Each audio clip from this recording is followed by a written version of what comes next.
Pertama kalinya perlawanan Islam di Irak menyerang target Israel dalam perang melawan Zionis pada Kamis 3 Oktober 2024 waktu setempat lalu. Serangan tersebut diluncurkan ke pasukan IDF di selatan Palestina yang diduduki melalui pesawat dengan kemampuan canggih. Kelompok perlawanan Irak juga mengatakan bahwa operasi tersebut merupakan kelanjutan dari upaya melawan pendudukan ilegal yang dilakukan Israel. Dalam sebuah pernyataan, Irak menegaskan bahwa para pejuangnya akan terus menggunakan teknologi tersebut untuk menyerang benteng musuh, yakni Israel. Kelompok perlawanan Irak itu juga mengatakan bahwa pihaknya akan meluncurkan serangan dengan intensitas yang semakin meningkat. Sementara itu, dilaporkan pesawat baru yang dikerahkan oleh perlawanan Irak memiliki kecepatan terbang yang lebih tinggi dan kemampuan ledakan besar. Dirancang untuk bermanuver guna melewati pertahanan udara Israel untuk infiltrasi cepat. Menurut informasi, pesawat itu menyusup ke wilayah pendudukan dari perbatasan baru yang tidak diduga oleh militer pendudukan Israel. Dalam konteks terkait, Abu Ali Al-Askari selaku Kepala Biro Keamanan Brigade Hizbullah Irak memperingatkan jika perang energi meletus, dunia akan kehilangan 12 juta barel minyak setiap hari. Dua alat peledak milik tentara Israel yang berusaha menyusup ke Maraun al-Ras di Lebanon Selatan diledakkan oleh Hizbullah pada Kamis 3 Oktober 2024 waktu setempat lalu. Selain itu, pejuang Hizbullah juga meledakkan alat peledak terhadap pasukan Brigade Golani yang mencoba menghindari sisi barat kota Maraun al-Ras. Selain itu, Hizbullah membom kota Tiberias di Israel Utara pada hari yang sama.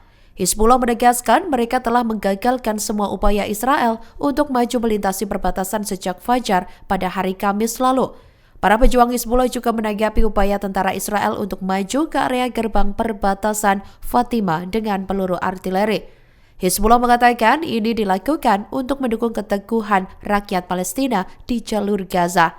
Selain itu, untuk mendukung perlawanan mereka yang berani dan terhormat untuk membela Lebanon dan rakyatnya. Dilaporkan sekelompok infanteri dan kendaraan Israel mundur melewati garis biru setelah menyusup ke Maraun al-Ras.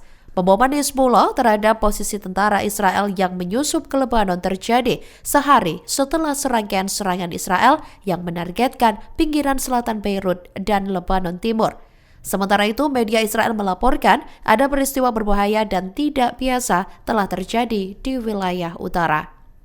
Sebanyak 20 jet tempur militer Israel diklaim hancur buntut serangan Iran ke Israel pada Selasa 1 Oktober 2024 waktu setempat lalu. Dalam serangan itu, Iran menggunakan sejumlah rudalnya yang paling kuat guna menggempur Israel. Menurut Iran, serangan itu adalah balasan atas serangan Israel yang menewaskan Kepala Biro Politik Hamas Ismail Haniyeh dan Sekretaris Jenderal Hizbullah Hasan Nasrallah. Saat serangan terjadi, sirine meraung di seluruh Israel. Iran juga dilaporkan menembakkan hampir 200 rudal balistik. Sementara itu, foto yang diambil dari satelit menunjukkan pangkalan udara Nevatim Israel rusak. Pangkalan itu adalah salah satu pangkalan terpenting Israel dan berisi jet tempur F-35 buatan Amerika Serikat. Hanggar pesawat tampak rusak dan terdapat lubang besar pada atapnya. Terlihat juga puing-puing berserakan di area tersebut.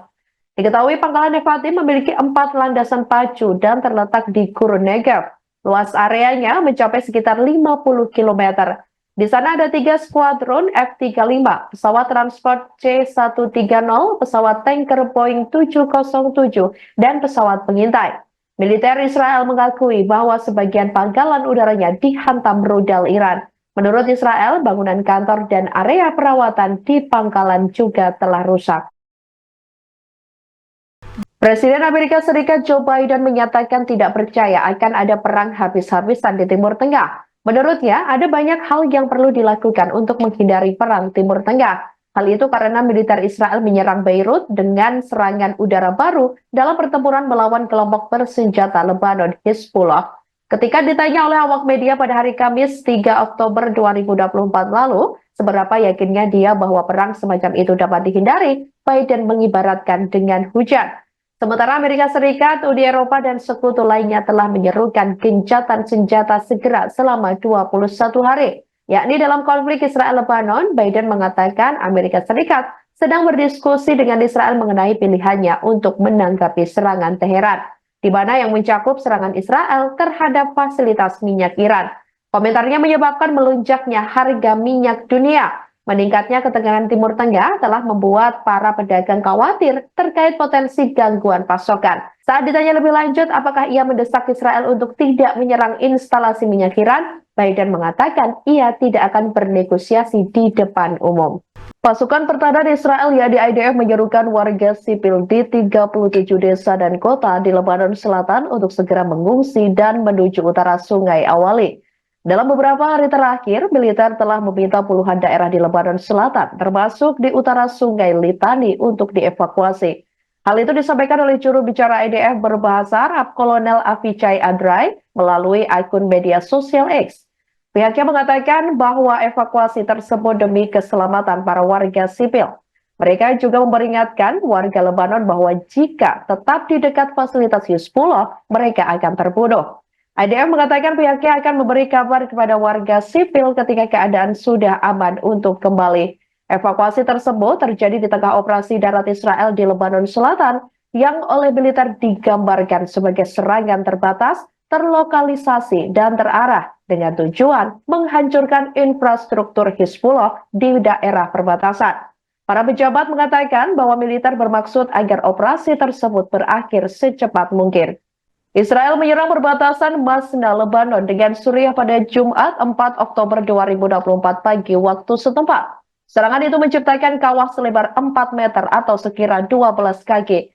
Hal itu disampaikan oleh Menteri Transportasi Lebanon Ali Hamiyeh.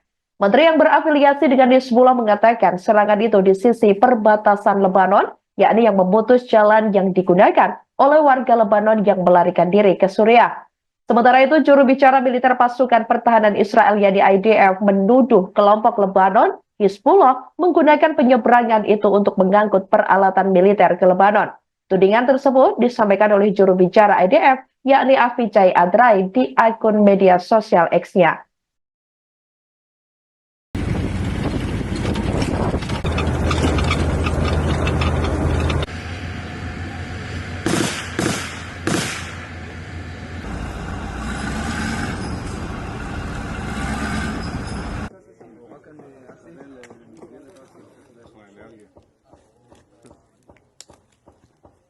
Sebanyak 20 roket ditembakkan dari Lebanon menuju wilayah Haifa dalam 1 jam terakhir pada Jumat 4 Oktober 2024 waktu setempat.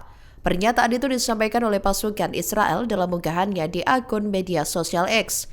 Militer Israel mengatakan sebagian besar proyektil berhasil dicegat, sementara yang lainnya mengenai tanah terbuka. Selain itu, beberapa menit kemudian roket-roket lain ditembakkan ke wilayah Galilea. Roket-roket itu juga berhasil dicegat atau mengenai wilayah yang tidak berpenduduk.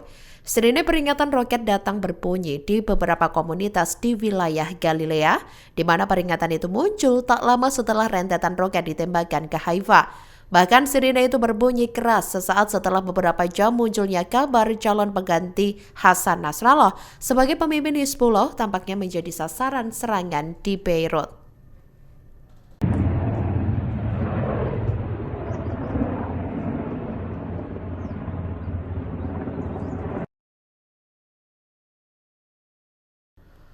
Sosok Hazem Safi al-Din menjadi sorotan seusai dianggap sebagai calon paling menonjol sebagai penerus Sekretaris Jenderal Hizbullah Hasan Nasrallah yang dibunuh Israel pada Jumat 27 September 2024 lalu.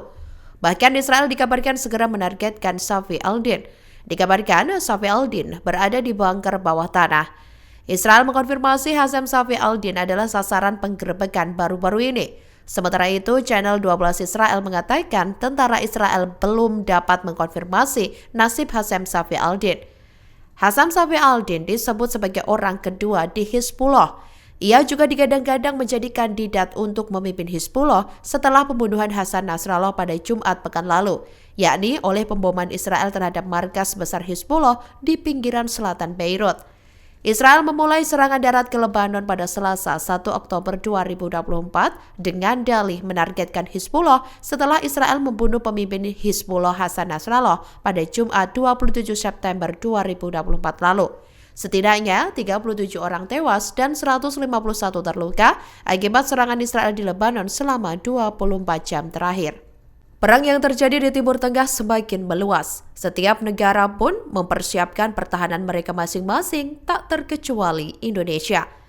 Kalau Israel mempunyai Iron Dome berbentuk kubah besi yang amat kokoh untuk mencegah serangan lawan, ternyata Indonesia juga mempunyai sistem pertahanan udara yang tidak kalah canggih dengan Iron Dome yang dimiliki IDF. Diketahui, Iron Dome Indonesia bernama NASAMS atau National Advanced Surface to Air Missile System. Situs Kementerian Pertahanan juga memperlihatkan penampakan NASAMS. Ini adalah sistem persenjataan produk terbaru buatan Kongsberg, Norwegia. Di Indonesia, NASAMS ditempatkan di Teluk Naga, Tangerang, Provinsi Banten, dan berada di bawah kendali TNI Angkatan Udara. TNI AU sendiri sering menyebutnya sebagai Satuan Peluru Kendali atau Satrudal NASAMS TNI AU, di mana Satrudal NASAMS TNI AU ini merupakan sistem pertahanan udara untuk melindungi ibu kota Jakarta dengan persenjataan rudal jarak menengah. Sistem pertahanan udara TNI AU itu terdiri dari radar, peluncur rudal, dan pos komando untuk mendeteksi ancaman serta mengeksekusi dengan rudal Advanced Medium Range Air-to-Air Missile atau AMRAAM. Download Tribun X sekarang, menghadirkan lokal menjadi Indonesia.